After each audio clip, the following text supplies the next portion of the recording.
Hey y'all, welcome back to Mirror Expressions. This is a channel where I share a little bit of myself with you all, and I invite you all to come in and do the same with me, right? Take a minute, go ahead and hit that thumbs up button for me, and hit that subscribe button if you haven't already done so, and drop me a mirror emoji in the chat if you have looked in the mirror today and you are feeling A1 with what you see looking back at you.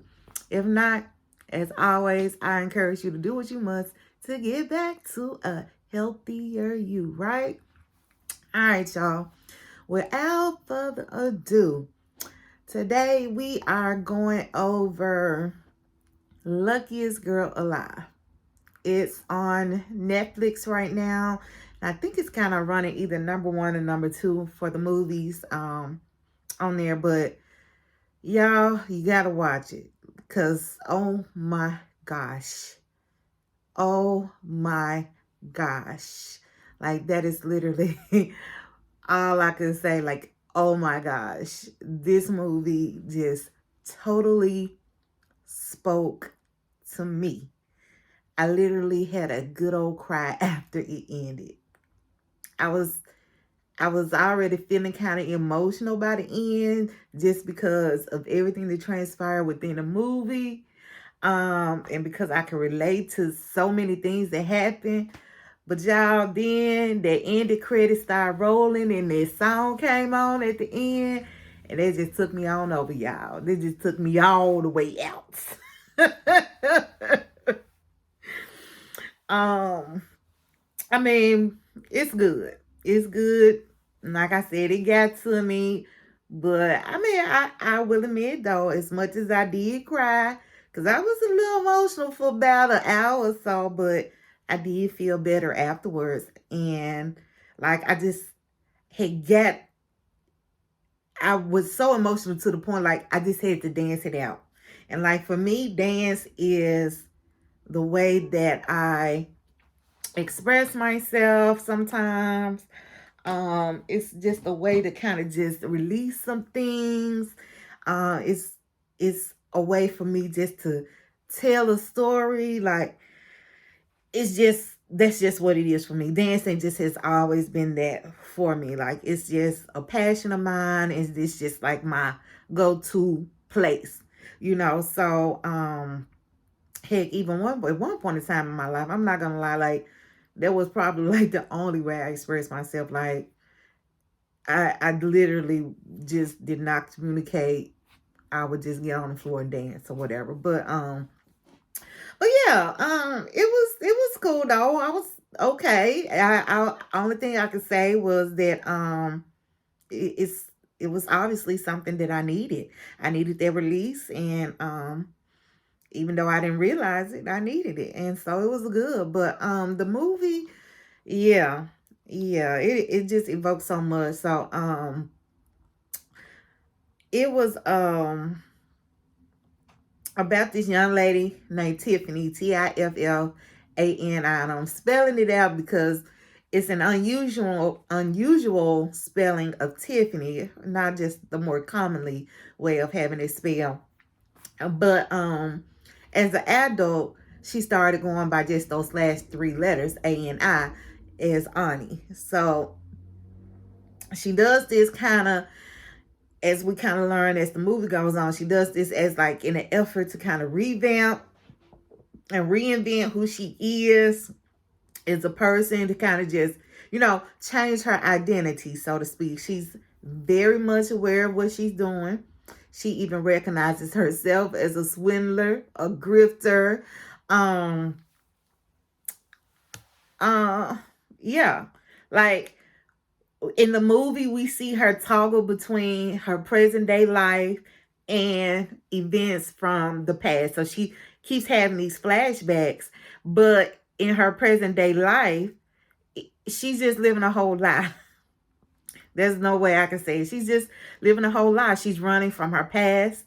There was a traumatic event that personally happened to her.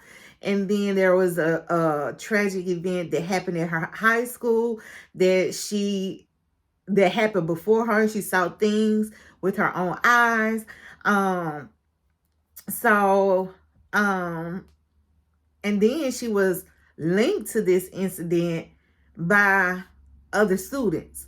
So she was said to be involved with these things when that just was not how it actually happened. So, you know, with all of these things happening during a pivotal time in her life as a teenager, because as a teenager, you're trying to figure out who you are, you're trying to figure out your place in on this planet, and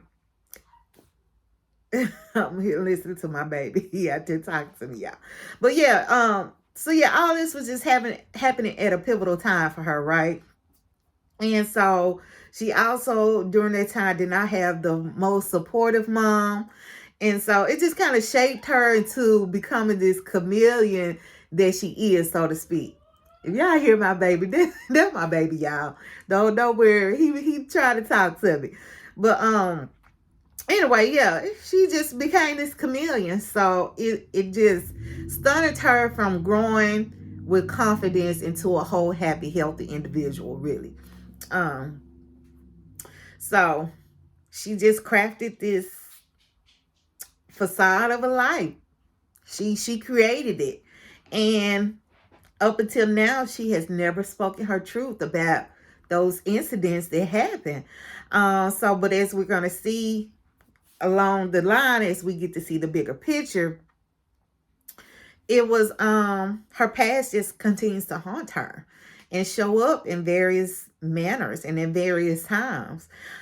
She just swept it out under the rug, and I don't know if that was an intentional thing or just because she was not being supported in all the things that she had just experienced. But we all know that when you sweep things under the rug, it's going to eventually seep out, and that's what we're seeing happening to her in present day. And so the rug being this meticulous life that she's created for herself, which just is not her reality. So anyways, I will say that if you haven't already seen it, if you plan on seeing it or watching it, part of it is very difficult to watch. I can say it was difficult because there are certain things that were shown that I kind of can relate to. But I would think that it doesn't even have to be that you're able to relate in that manner because you've gone through certain things. I think it's just things, period, that are just going to be difficult to watch for anybody. So just know that up front if you do decide to watch it. So I'm going to just kind of break it down instead of just kind of going back and forth and toggling between the present day and then the flashback of her high school life. I'm just going to go all the way down, like talk about what her present day is like, right? And then I'll tell you all about the flashback, right? So Annie, like I said, that she goes by now, she's, like I said, created this life for herself, like all the way down to like her weight. She has an eating disorder because she thought that she was overweight. She didn't quite fit in with the really skinny girls in high school. So she's worked hard to lose the weight, she says. Well, her working hard is starving herself, right? But then when nobody's looking, she'll binge.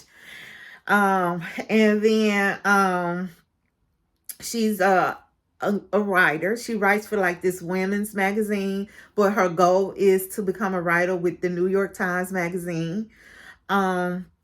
She's engaged to this guy named Luke. He comes from money, long old money.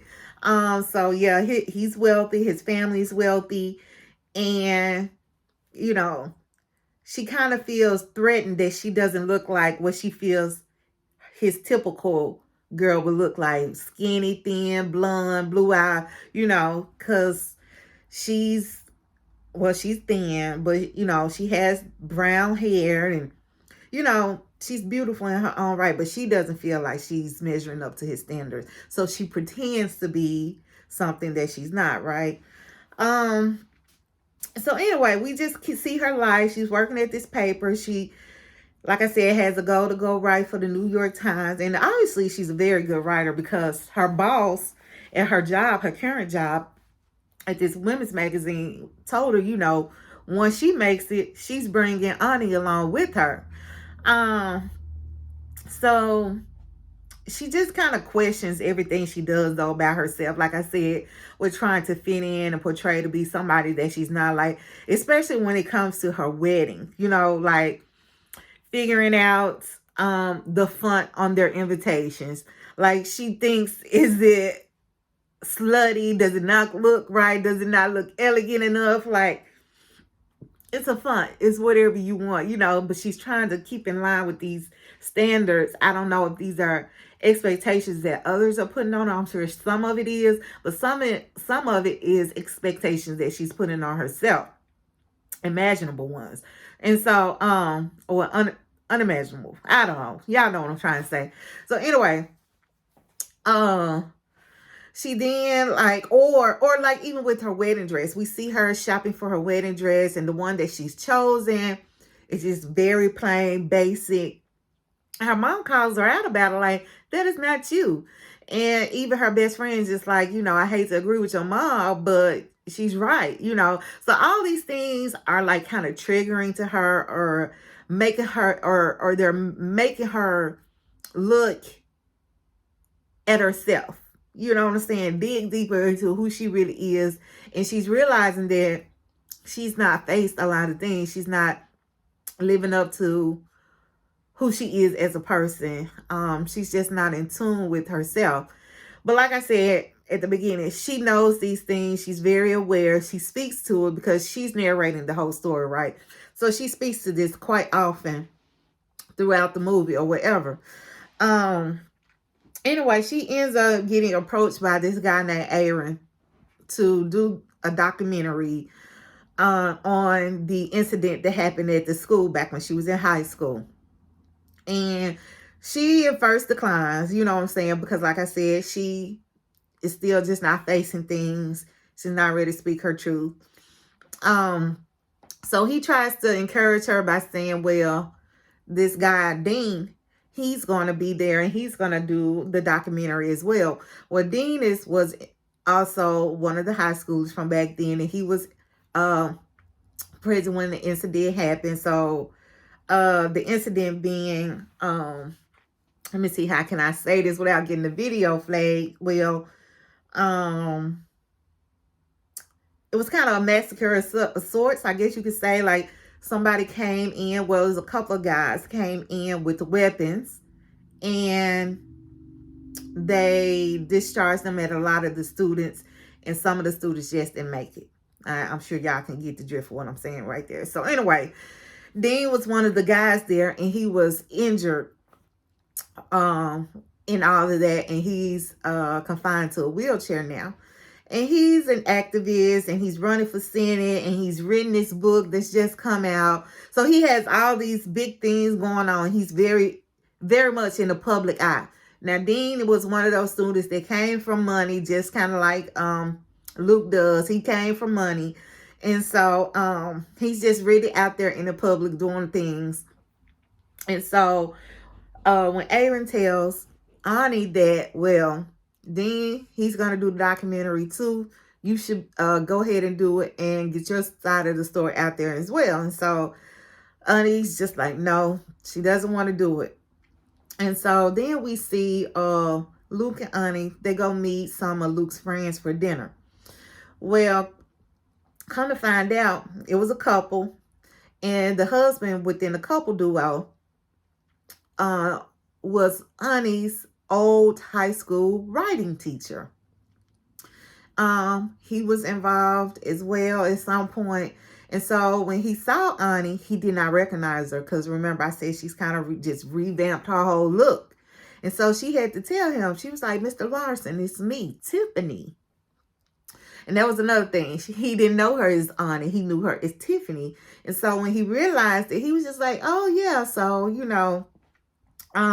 they end up catching up. We find out that behind the whole the two different incidents, Mr. Larson ended up getting fired because his wife ends up mentioning that and says that he was able to go on and even do better things or whatever. And so the whole time, Ani again is just put on this facade that they just have the perfect life.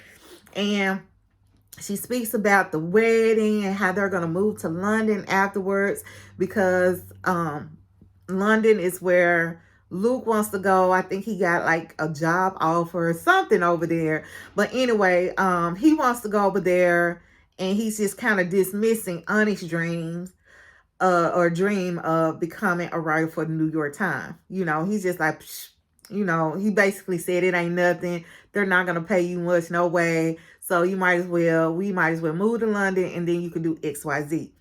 Well, she doesn't really want to do XYZ. She really wants to write for the New York Times.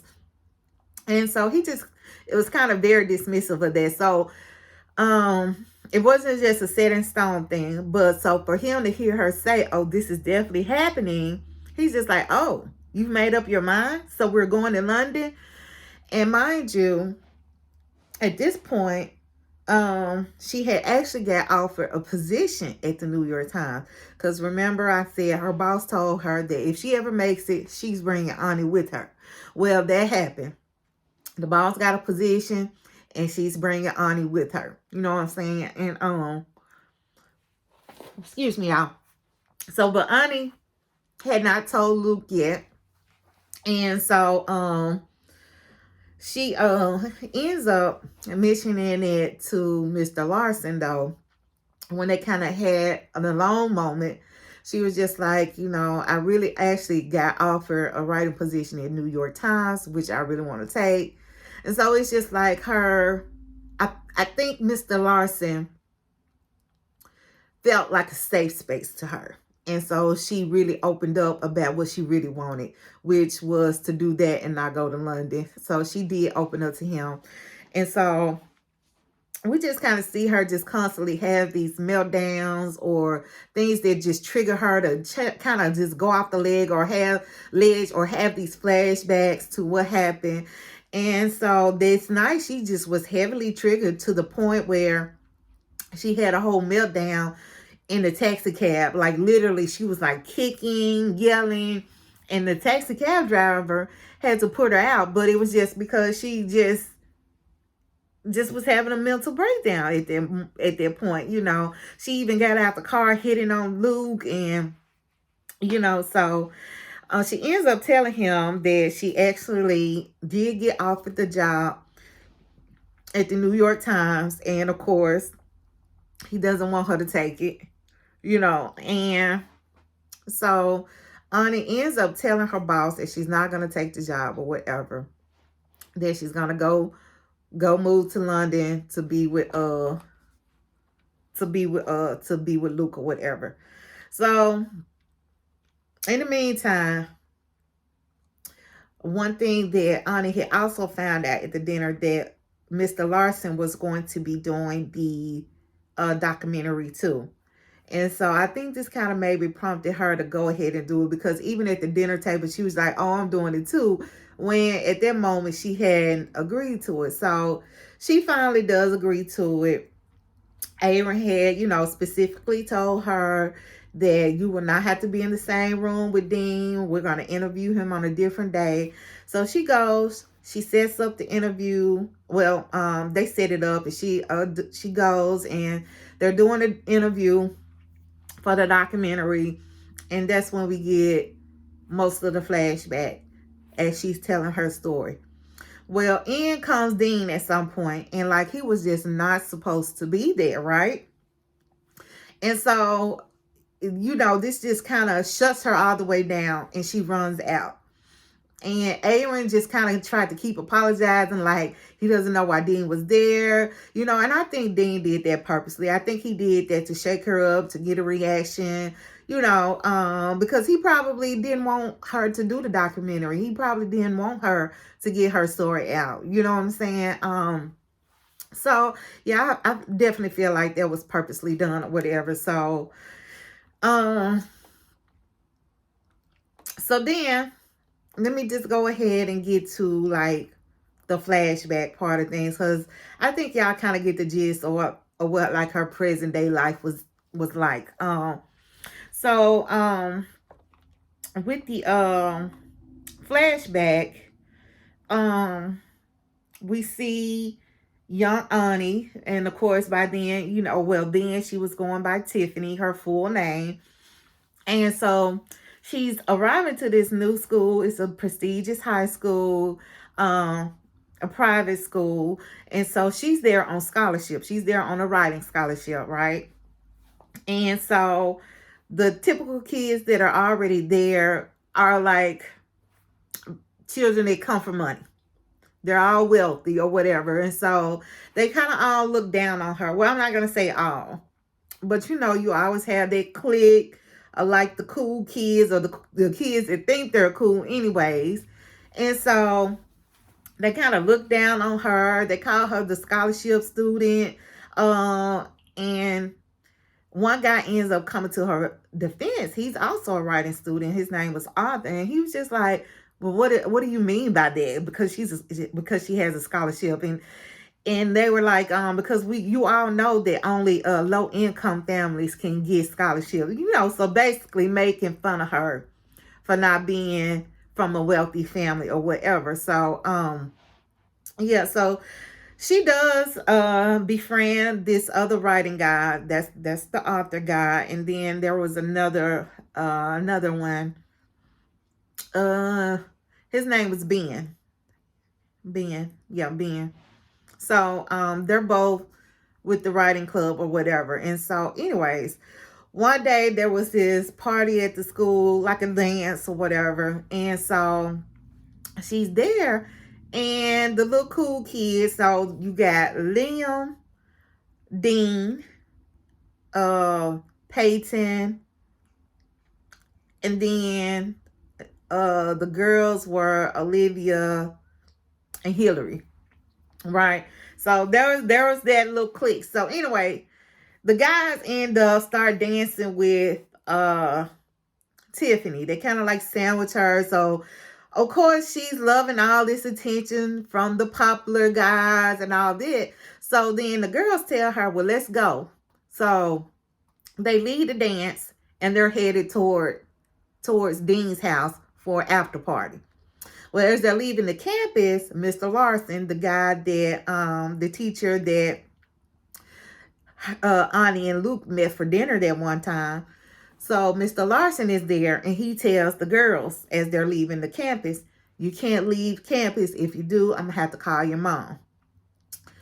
And so they just like, well, you call them. My parents already know Dean's parents, so they know where we're going and blah, blah, blah. So he doesn't call. And so the kids leave anyway, and they end up at Dean's house. Well, there's a big party going on, lots of children and lots of alcohol being passed around, right? So at one point, I think it was Hillary or maybe Olivia, I don't know, but it was one of the girls. She was just like, my mom's here to come and get me. And she tells Tiffany to come with her. But Tiffany doesn't, because at this point, Liam, he's all booed up with her, hugged up on her. So, she's loving that attention. She already thinks she's kind of socially doesn't fit in with them. So to be getting this attention now and from one of the guys, oh yeah, you know what I'm saying? So she declines. She doesn't leave with the girlfriend. And so she's there. She's drinking. And at one point, we just see her passed out in the bathroom, and she's kind of coming through. And she's coming through. She realizes that she's being taken advantage of sexually by one of the guys. I think it was Peyton the first time. And I say the first time because that's not the last time. And so when that's happening, when he's doing whatever he's doing, she's kind of going in and out, right? And then she kind of gets herself up and tries to leave, and they drag her back to another guy. And this time it's Liam. He takes advantage of her sexually. At this point, she's kind of more aware, but you could tell she's just not still all the way there, and she doesn't have her strength. She tries to kind of like push him, but that's about all she got before he just held her down and act like she was enjoying whatever he was doing, which she wasn't. And so she eventually, you know, gets herself all the way together. She's all the way alert and aware. She gets up, she goes to the bathroom, she's trying to clean herself, and she realizes she's bleeding now, right? Blood is dripping.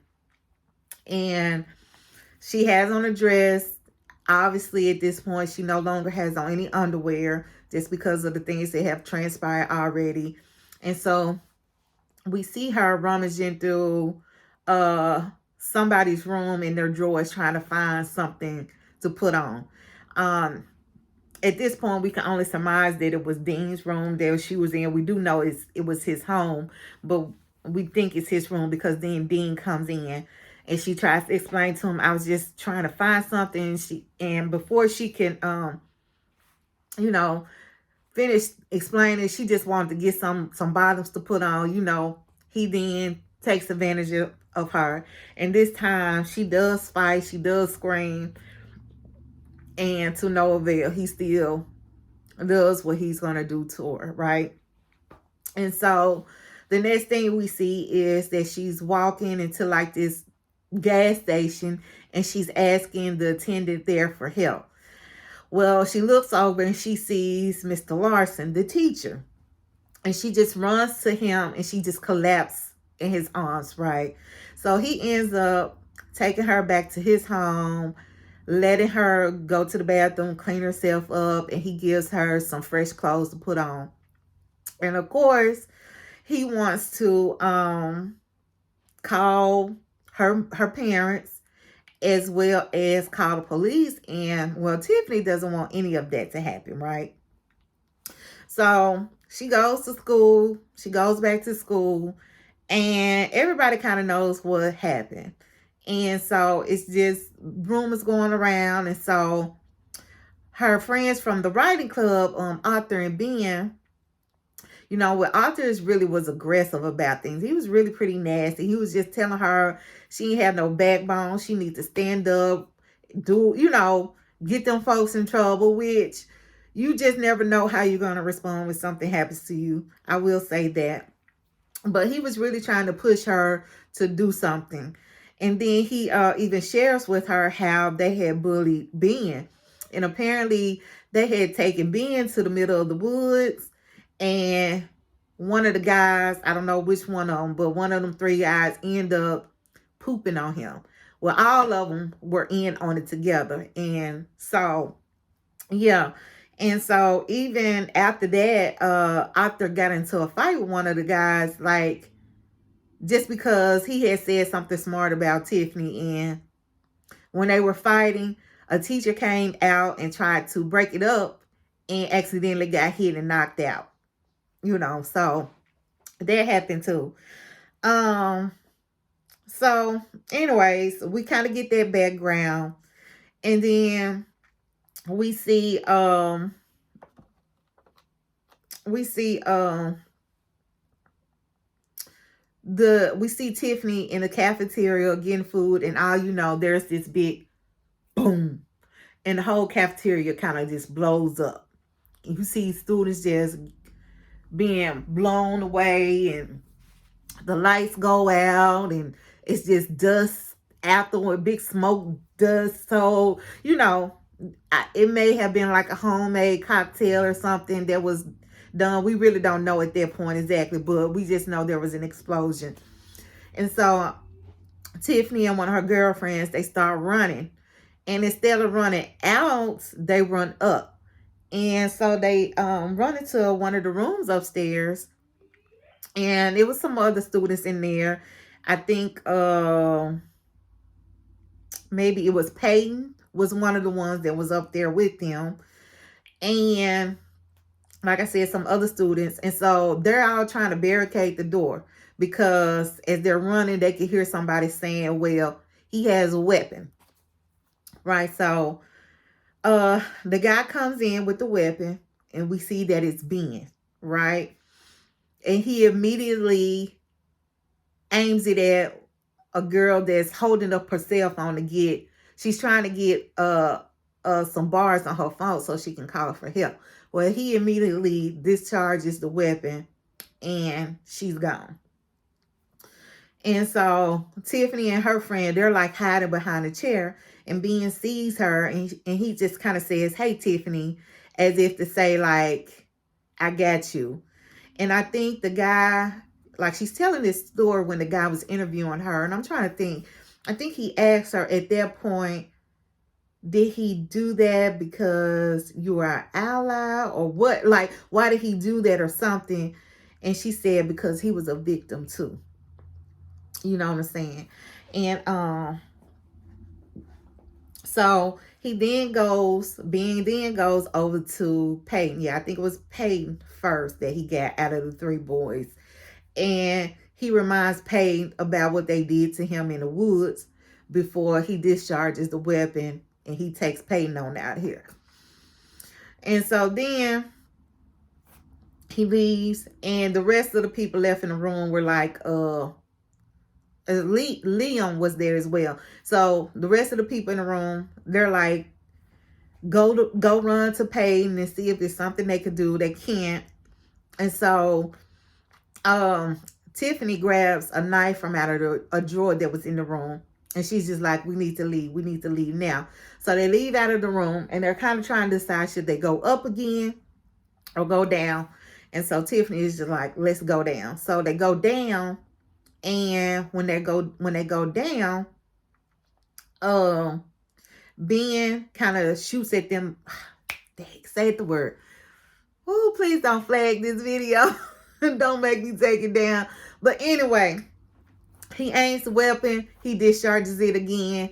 And I think he hurts Liam. But Liam is still able to run away, right? So they get to this door. Tiffany and her friend go to the door. And Tiffany at first was holding the door up because now Liam is running, but he's coming slower. He's coming slowly, right? And so she eventually closes the door. She doesn't wait for Liam to get to the door and hold it open for him to run through. And so the guy that was interviewing her asks her, well, why did you not hold the door open? And she was just like, she says out loud that maybe because she was a coward, but in her head she was just like, because I wasn't gonna risk my life for one of the people that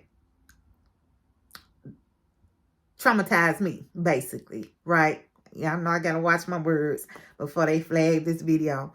So anyway, so then we hear the weapon discharge, and Liam is now gone. So Annie and her friend, they run back into the cafeteria. They're back into the cafeteria now, and they notice that Dean is there. He's obviously been injured too, probably from the explosion. So he's like sitting down behind the counter. And so they run to him.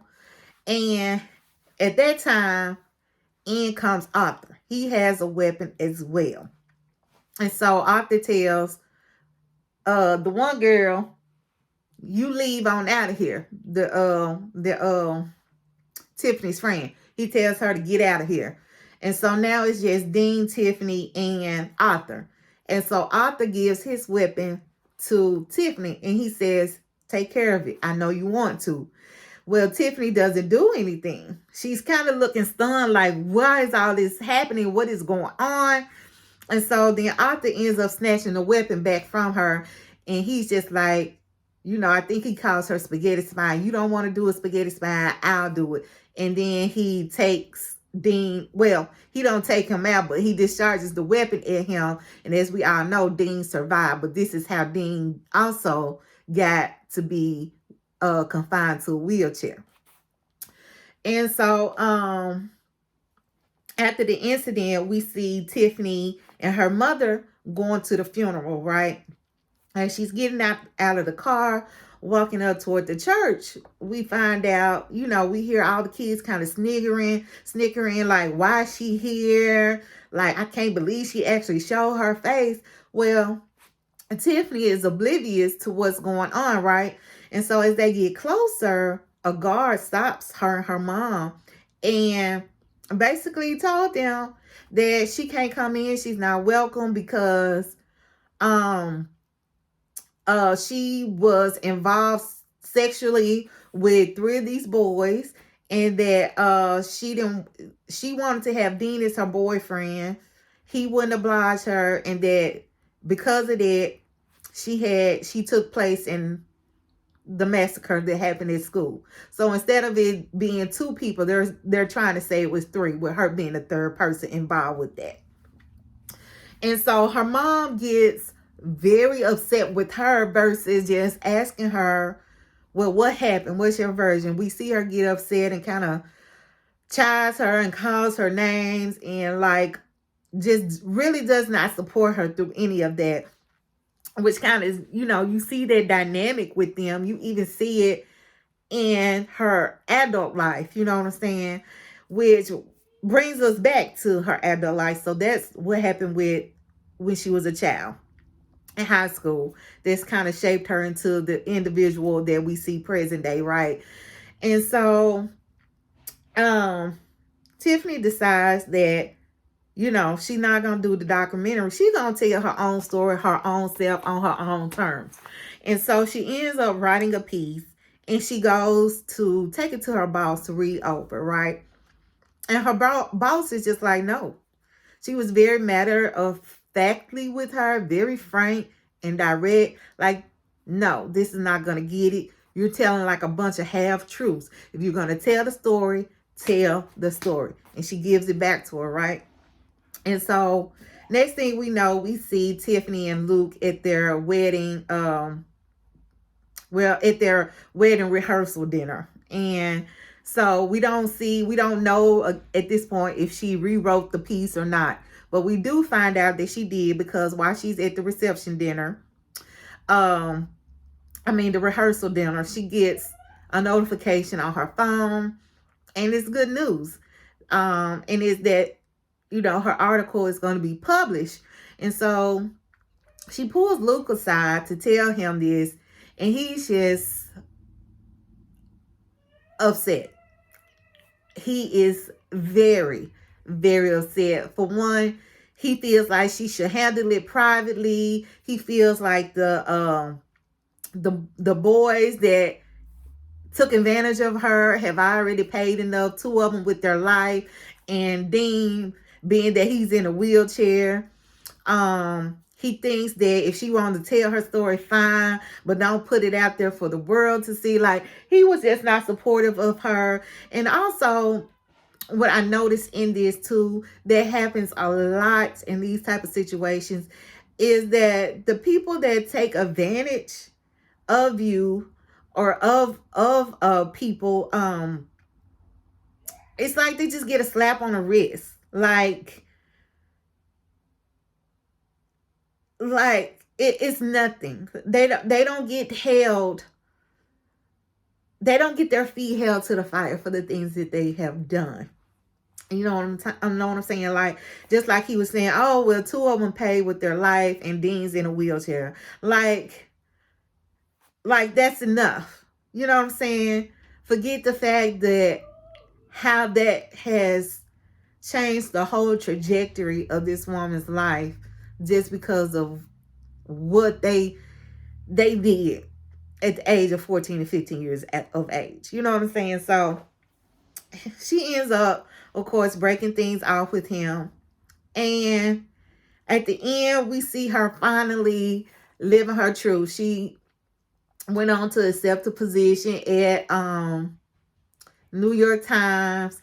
We see that her story is being talked about. Like, as she's just walking around the city on the subway, we now get to see various women. We get to hear their thoughts out loud about, oh, this happened to me. I'm so glad you stood up. I'm so glad you shared your story. You're giving me the courage to do the same. Like, it's that kind of thing. And it was good to see, like, how at the end she got to live life on her own terms. Like, she came to the realization that I cannot hide from myself. I cannot live for other people, like their expectations and what they think I should be. And it's just time for me to be me. And it just was good to see her fight her way to that point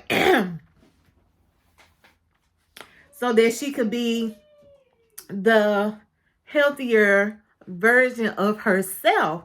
And I'm getting a little teary eyed, y'all, because like I told y'all at the beginning, like I related to this so much. When I tell y'all I did. Like it literally took me over 30 years to get to that point before I had to stop running from things. You know, I had to face my past. And in facing my past, that also meant, you know, facing those people that harmed me. Facing all the things that I was traumatized by and no longer running away from them.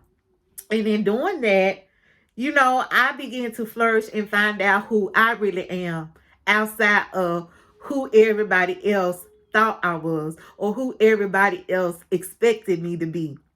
You know, you do feel precious. I don't feel the precious maybe that she did to kind of fit into this uh fluential lifestyle.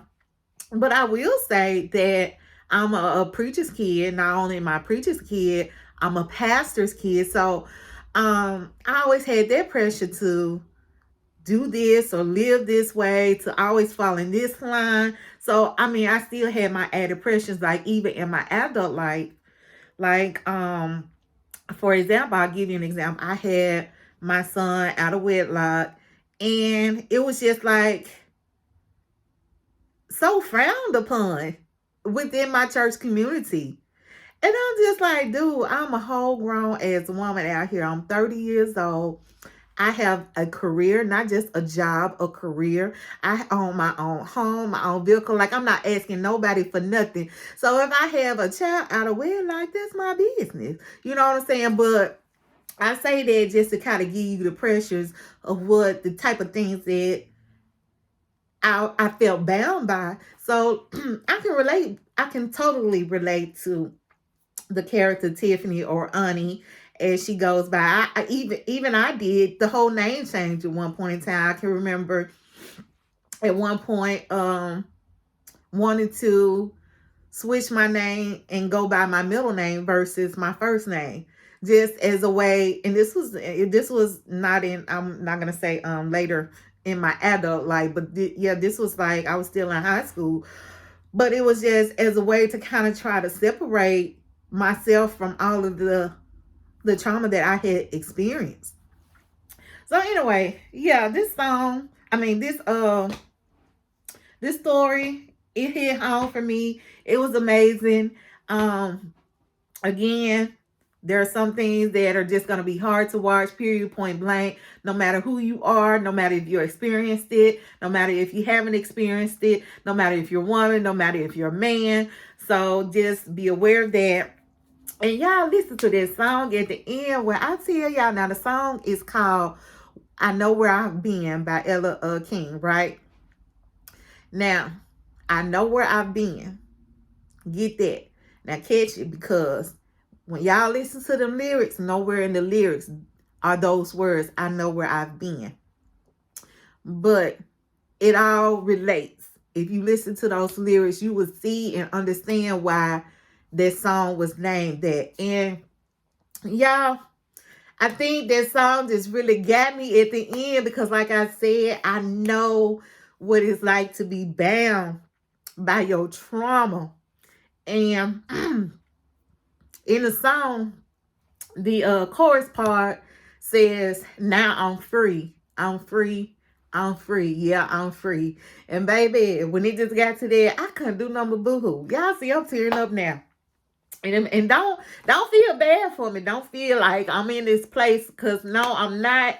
I think the tears just come from me just remembering where I was, and I'm just so thankful and grateful that I'm no longer in that place, even though a lot of people on the outside looking in thought I just had the perfect life. But They didn't know the turmoil that was going on inside of me. Like, not even my close family, like my parents, didn't even know everything. It has not been until the last couple of years, like I said, that I've just been able to unload all of that. You carry all that around and it just weighs you down. So anybody that sees this movie, if you happen to be, I get a little tongue tied when I get emotional. So if you just happen to even be watching this recap and review, and you're still stuck in a place where you haven't come from up under that facade or that trauma or anything that's keeping you bound, I just hope that this serves as an encouragement to you that you can. Like, find your safe space, find your happy place, and get to being you. I saw one of my friends said on Facebook today, she had been going through some things and she'd been bound by some things, and she just put on Facebook that I'm free. You know what I'm saying? And she just talked about how happy of a place that she's in to be there. You know what I'm saying? So yeah, I encourage you. If you are not there, fight to find your way there. Fight to find your way there, because it's an awesome place to be. And like, even for a while, sometimes I would say, man, I wish you would have taken this step earlier. And maybe I wasn't ready to take this step earlier. I took it when I got ready. So I had to stop beating myself up about that and just be grateful that I am in a better place.